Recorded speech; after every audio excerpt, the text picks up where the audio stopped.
মা সমাবেশ হয়, সেটার মধ্যে আসছি আমি প্রথম। এবং আসার কারণ হলো আমার মেয়ে এখানে অধ্যয়নরত আছে, ওদের রেজাল্ট প্রকাশ হয়েছে, আলহামদুলিল্লাহ ভালো করেছে। এই কারণে আজকে কিছু কথা বলবে আমি আসছি আপনাদের সাথে। এখন যা বলার ম্যাডাম বলছে, তারপরেও আমি গার্ডিয়ান হিসেবে বলবো যে যেহেতু আমার বাচ্চা এখানে অধ্যয়নরত, আপনারা সবাই সবার কাছ থেকে এতটুকু ইয়া করবেন যে শত কর্মব্যস্ততার মাঝে আপনারা যেহেতু আপনাদের বাচ্চাদেরকে নিয়ে ভাবেন পড়াশোনার ক্ষেত্রে, সেই ক্ষেত্রে তাদের এতটুকু গুরুত্ব দিবেন যে স্কুলে যে আপনার বাচ্চাকে পাঠাচ্ছেন, ওখানে টিচাররা কী পড়াচ্ছে, বাসায় গিয়ে আপনারা সেগুলো একটু ভালো করে দেখবেন। এটা হচ্ছে কেনা আপনার 1 নম্বর কাজ। কেন কাজ? যে স্কুলে আজকে কি পড়াইলো না পড়াইলো, এটা যদি আপনি দেখেন, ওইটার উপরে আপনি যতটুকু সম্ভব তাকে লেসন দিতে পারলেন, পড়াইতে পারলেন, বা বইলেও দিতে পারলেন যে আজকে তোমার কী পড়াটা দিছে, এই পড়াটা তুমি পড়ো, আগামী দিনে ক্লাসে দিই। তো এটা কিন্তু 1 দিন 2 দিন 3 দিন পরে কন্টিনিউ করলে দেখা গেছে মাঝে মাঝে যদি আপনি গ্যাপও করেন, আপনার বাচ্চা কিন্তু এটা একটা অভ্যাসে পরিণত হয়ে যাবে যে আমাকে স্কুল থেকে আসতে হবে, স্কুল থেকে এসে বাসায় আমাকে আবার এটা পড়তে হবে, এরপরের দিন ফিডব্যাকে আমাকে টিচারকে দিতে হবে। এইটাই আমাদের মধ্যে এখনও অনেক গার্ডিয়ান আছে, যেটা আমি বিকল্প পাশে শুনি যে এরকম কিন্ডার গার্ডেনের পড়াশোনার সাথে আপনি ফাইন্যান্স স্কুলের পড়াশোনা মিলাইতে পারবেন না। এখানে যারা পড়াশোনা করায় তারা কিন্তু প্রত্যেকে টাকা ব্যয় করে এবং নিজের অক্লান্ত পরিশ্রম দেয়। সব কিছু মিলিয়ে কিন্তু এখানে একটা বাচ্চাকে পড়ায়। তো এই ক্ষেত্রে পয়সা যেহেতু লাগে পড়াইতে, সেক্ষেত্রে এখানে কিন্তু একটু প্রফিট কম হবেই। আর প্রাইমারি স্কুলে হচ্ছে কেনা আরেকটা আমাদের গ্রামের একটা ট্রেডিশন আছে, প্রাইমারি স্কুলে তারা সরকারি শিক্ষক। তারা কি পড়াইলো আর না পড়াইলো সেইটা দেখার বিষয় না। ওখানে দেখা গেছে যে উপবৃত্তির একটা বিষয় চালু করা আছে। এই কারণে কিন্তু সব বাচ্চা দেখা গেছে জুইকা পড়ে যে প্রাইমারি স্কুলে যাই ভর্তি হইল, যে পড়া হইলো, টাকাও পাইল। কিন্তু আমরা কিন্তু ওখানে ওই টাকার চিন্তা না কইরা আমরা কিন্তু এখানে পড়ানোর জন্য আসছি, আমরা নিজেরা টাকা দিয়া, আর ওখানে কিন্তু টাকা আমরা পাই। এইরকম না বিষয়টা। কিন্তু তো পড়াশোনার মানের ক্ষেত্রে গিয়ে একটা প্রাইমারি স্কুলে দেখা গেছে যে আমরা একটা ক্লাসে সর্বোচ্চ 50-60 জন একটা ক্লাসে থাকে। একটা প্রাইমারি স্কুলে 300-400 স্টুডেন্ট থাকে। আর আমাদের এই কিন্ডারগার্টেনে কিন্তু মূলত 50-60 জন স্টুডেন্ট হলেই কিন্তু একটা স্কুল চালাইতে পারে। এখানে 50 জন নিবে একটা ক্লাসের দুর্গতা, 10 জন কিন্তু তারা নিতে হতে তাদের জন্য বাড়বে। আর 10 জন স্টুডেন্টের যদি একটা টিচার, মানে একজন শিক্ষক যদি 10 জন বাচ্চাকে ভালো করে পড়ায়, তাহলে কিন্তু আশা রাখি 40-45 মিনিট যে সময়টা তারা পড়ায়, এই পড়ানোর মধ্যে কিন্তু বাচ্চাকে এখানে অনেকটাই কভার করে দেওয়া সম্ভব। যেটা প্রাইমারি স্কুলে আমি ভিজিট করে দেখেছি যে 50 জন স্টুডেন্টের মধ্যে 40-45 মিনিট প্রায় সময়, এর মধ্যে দেখা গেছে প্রথম 2-1 জনের পড়া নেওয়ার পরে বাকিগুলোর কাছে যাই আর বুঝতেই পারে না। কেউ হয়তো বা দেখা গেছে আজকে বই খুলছে, আবার কেউ আছে 1 সপ্তাহে বই ব্যাগের মধ্যেই ঘুমাইতেছে, কিন্তু নাম তার দৈনিক হাজিরা খাতায় তার কিন্তু ডেলি উঠতেছে, সেই স্কুলে যাচ্ছে। আপনিও কিন্তু দেখতেছেন বা আমরাও কিন্তু দেখতেছি স্কুলে যাচ্ছে, কিন্তু আমাদের বিষয়টা কিন্তু এরকম না। আমাদের বিষয়টা হচ্ছে কেনা গার্ডিয়ানদের মধ্যে কিন্তু একটা প্রতিযোগিতা আছে, যারা কিন্ডারগার্টেন পড়ে। কেন প্রতিযোগিতা? যে আপনার বাচ্চা কোন দিকটাই খারাপ করে বলতেছে, আপনার যদি টপ পাই আবার আরেক বাচ্চা চলে যাইতেছে। এই প্রতিযোগিতাটা কিন্তু প্রাইমারিতে নেই। বা আমি মনে করব যে ম্যাডাম যে কথাগুলো বলছে যে বৃত্তি দেওয়ার ক্ষেত্রে আমরা যদি আগ্রহ প্রকাশ না করি, তাহলে ম্যাডামরা তো আর জোর করে আমাদেরকে আগ্রহ প্রকাশ করতেন না।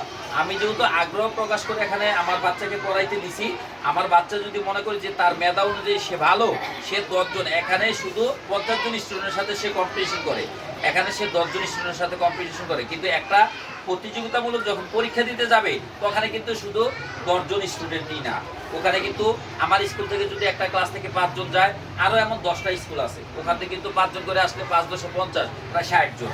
তো 60 জনের মধ্যে যখন আপনি প্রতিযোগিতামূলক করতে যাবেন, তখন কিন্তু আপনি বুঝতে পারবেন যে আপনার বাচ্চা কতটুকু শিখছে বা শিখে নাই। এই যে আলহামদুলিল্লাহ আজকে যতজনই পরীক্ষা দিয়েছে, আমার কত হইল, আমি এখানে দেখতেছি আমার স্কুল থেকে মাত্র 1 জন পরীক্ষা দিয়েছে, কিন্তু আসলে আমার স্কুল থেকে 1 জন দিছে, আর অন্যান্য স্কুল থেকে যে 5 জন করে দিছে, ওখানেও তো 5-5-25, তাহলে আমার একজন মিলে 26, তাহলে 26 জনের যদি আমার বাচ্চা ট্যালেন্টফুল বৃত্তি পেয়ে থাকে, তাহলে আমি ধরতে পারি যে না, এখানে কিছু পড়াশোনা হচ্ছে বা এখানে করাইতেছে। নতুবা ওই বাচ্চাগুলোর সাথে সে কীভাবে কম্পিটিশন করে আসলো, এটা কি আমাদের সাধারণ প্রশ্ন আসে না? এমন না তো যে একজনই ওখানে পরীক্ষা দেয়, তো গেল এটা। তো এই ক্ষেত্রে আমরা এতটুকু আমরা আমাদের গার্ডিয়ানের পক্ষ থেকে এতটুকু করতে পারি যে ম্যাডাম আমরা আপনার কাছে যেহেতু আমাদের বাচ্চাকে দিয়ে দিছি পড়ানোর জন্য, আপনাদের এখানে সর্বোচ্চ 8টা থেকে 12টা পর্যন্ত থাকে, 6 ঘন্টা বা 7 ঘন্টা, বাকি সময়গুলোই কিন্তু থাকে আমাদের এখানে। আমরা যদি আমাদের এই 6 ঘন্টার মধ্যেই যদি তাকে বলি যে এখানে টাকা দিয়ে আমরা পড়াশোনা করাই, 6 ঘন্টার মধ্যেই তাকে সবকিছু করে দিবেন, আমার বাচ্চা শুধু আমার বাসা থেকে যাবে আর আসবে, এটা কিন্তু হবে না। হ্যাঁ, টিচাররা যা পড়াবে আমরা সেটা বাসায় ভালো করে দেখবো, দেখানোর পর যদি কোনো অভিযোগ কমপ্লিট কোনো পড়ায় যদি বুঝতে সমস্যা হয়, সরাসরি হেল্পলাইন আছে, ম্যাডামের সাথে সরাসরি যোগাযোগ করতে পারবেন, বুঝে নিতে পারবেন। এতটুকু হচ্ছে। আর আরেকটু জিনিস হচ্ছে, ক্লাসের মধ্যে যে পড়াশোনা আপনারা করাইতেছেন, যে বাচ্চা, আমি তো মোটামুটি ঘুরে ঘুরে দেখলাম, মোটামুটি বেশ চমৎকার পরিবেশ। আগে কারেন্ট ছিল না, ফ্যান ছিল না, এখন ফ্যানের ব্যবস্থা হয়েছে। এখন কিন্তু বাচ্চারা কিন্তু অত্যন্ত গরম সহ্য করতে পারে না, তো এখন ফ্যান আছে, এখন নিশ্চলা ফ্যানের নিচে থেকে ভালো করে লেখাপড়া। টিচাররা যদি একটু ঘুরে ঘুরে যদি মনিটর করে, টপ টু বাটম মানে প্রথম থেকে শেষ পর্যন্ত যদি প্রত্যেকগুলা বাচ্চারা যদি সে একটু নক করে বা একটু মুখেও বলে যে এই তুমি লিখো, কি লিখতেছো দেখো এইটা, তাহলে কিন্তু বাচ্চারা কিন্তু অবশ্যই কিন্তু তার ভিতরে একটা ভয়ভীতি চলে আসবে যে আমার ক্লাসে পড়তে হবে। এভাবে কিন্তু আমি যতটুকু দেখলাম যে আশা রাখি মোটামুটি আজকে পরীক্ষা দিতেছে বাচ্চারা, এই যে এতটুকু বাচ্চারা কলম দিয়ে লিখতে পারতেছে বা করতেছে, এটা কিন্তু তার জন্য অনেক বড় পাওয়া। আপনি 1 বছর স্কুলে দিয়েন না, আজকে তার বয়স 4, দিয়েন না যে 5 বছর এটা বাচ্চারা ভর্তি করাইবেন, কিন্তু 5 বছর পরে যায় দেখবেন যে ওই যে 1 বছর আগে দিলে যেটা পাইতেন 5 বছরের কারণে ভর্তি করে কিন্তু সেইটাই ফিডব্যাক পাচ্ছেন। হ্যাঁ, একটা নিয়মের মধ্যে যদি আমরা না আসি, বান্ডিং এর মধ্যে, তাহলে কিন্তু আমাদের এটা কখনই হবে না। তো আমি আপনাদের সবাইকে উদ্যত আহ্বান জানাবো এই কারণে যে আপনারা যারা এখানে আসছেন, আমি মনে করি তারা আমার মতো সবাই সচেতন, আর সচেতন বিদায়ী আজকে এই মা সমাবেশে সবাই উপস্থিত হয়েছেন। আমি আরও প্রত্যাশা করি এই যে আজকের পরে নিশ্চয়ই আপনারা যখন মাতৃভাবে একটা মা সমাবেশ করা হয়, প্রত্যেক মা মানে আমার বাচ্চা বলেন, আপনার বাচ্চা বলেন, প্রত্যেক গার্ডিয়ান যদি এখানে উপস্থিত থাকে, আজকে যারা জানতেছেন তারা কিন্তু, আজকে যারা অনুপস্থিত তারা কিন্তু আজকে জানতেছে না বিষয়গুলা, তো তাদের মধ্যে কিন্তু না জানাই একটা ভাব থেকে দেব। আমি আশা রাখবো আপনাদের কাছে হাত জোর করে বিনয়ের সাথে বলছি যে আপনারা প্রত্যেকেই আপনারা এই মা সমাবেশে উপস্থিত থাকবেন এবং যার যা বলা দরকার ম্যাডামের সাথে বলে সেটাই করবেন। আর বাচ্চাদের পড়াশোনার জন্য মনোযোগী হবেন। এই কারণে মনোযোগী হবেন যে বাচ্চাদের যে আপনি সচেতন হলেই আপনার বাচ্চা সচেতন। আপনার বাচ্চা কোন জায়গায়, আর চতুর্দিকে কিন্তু এখন বিভিন্ন ধরনের চলতেছে, মেয়ে মানুষ যারা, যেমন আমি খুব আতঙ্কে সবসময় থাকি, আমার 3টা মেয়ে, আপনাদেরও মেয়ে আছে, কারো বোন আছে, কারো ভাই আছে। হ্যাঁ, আপনারা কিন্তু আশেপাশের পরিবেশের সাথে আপনার বাচ্চা কোন দিকে মিশতেছে, কোথায় যাচ্ছে, কি করতেছে, কখন কি খাচ্ছে, এটা কিন্তু আপনার কিন্তু সবচেয়ে বড় দায়িত্ব।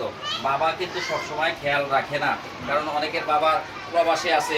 হ্যাঁ, আপনি মাসে শেষে চাচ্ছেন যে সাবিয়ার বা ইকরার স্কুলের জন্য টাকা লাগবে, টাকা পাঠায় দাও, বাবা শুধু টাকাই পাঠায় দিতে পারে, কিন্তু আপনি কিন্তু এটাকে ভালোভাবে ইউটিলাইজ করার জন্য, ভালোভাবে ব্যবহার করার জন্য আপনাকে প্রয়োজন, আপনার বাবা কিন্তু না, তার কাছে অর্থনৈতিক যেই এটা নিতে পারবে। তো এই কারণে পারস্পরিক যেই জিনিসগুলো চতুর্দিকে হচ্ছে, সবাই আমরা মোবাইল ইউজ করি, মোবাইলের মধ্যে কিন্তু দিন দিন দেখতেছেন যে কি ঘটনা ঘটতেছে। হ্যাঁ, আপনারা এই ব্যাপারে একটু সচেতন হয়ে যাবেন। হ্যাঁ, পাড়ার বা আপনার বাচ্চা কাছে আছে বিদায় আপনার বাচ্চাকে শুধু দেখবেন, আরেকটা বাচ্চা কি করতেছে সেইটার দিকেও একটু খেয়াল রাখবেন, তাহলে কিন্তু একজনের প্রতি একজনের আসবে।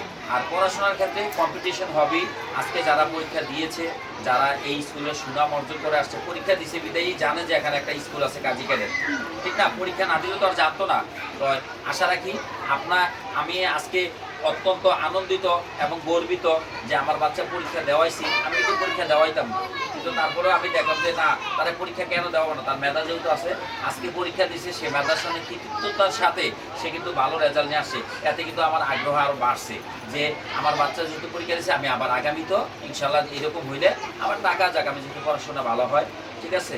তো এখন এই বিষয়গুলোর উপর ভিত্তি করে যাদের মনে এই জিনিসগুলো আছে যে আপনারা পরীক্ষা দিবেন না, হ্যাঁ, পরীক্ষা দেওয়াবেন না, এই কনফিউশনগুলো ভিতর থেকে দূর করে, যেহেতু আপনার বাচ্চা আমার বাচ্চা একই ক্লাসে পড়ে, আমি যদি দেই, আপনার যদি আর্থিক কোনো সমস্যা থাকে আপনার অফিসের সাথে যোগাযোগ করবেন। যতটুকু চিফের মতো যে ম্যাডাম যে কথাটা বললো যে আপনারা দেখা গেছে যে এই একটা বাচ্চার পরীক্ষা দিতে গেলে তাকে 3 মাস কোচিং করাইতে হয়, 300 টাকা করে দিলে 3 থেকে 900 টাকা, তার যদি ফর্ম ফিল আপ করতে হয়, এখানে 500 টাকা, হয়তো বা সব কিছু মিলে 1 থেকে 1,500 2,000 টাকা যায়। তো একটা পরীক্ষার উসিলায় কিন্তু একটা অনুষ্ঠানে যাবো, পিকনিকে যে বিগত দিন আমরা পিকনিক করে আসলাম না, আমাদের দেখেন কত টাকা গেছে, অথচ এক্সট্রা কিন্তু আমরা অনেক টাকা খরচ করে গেছি।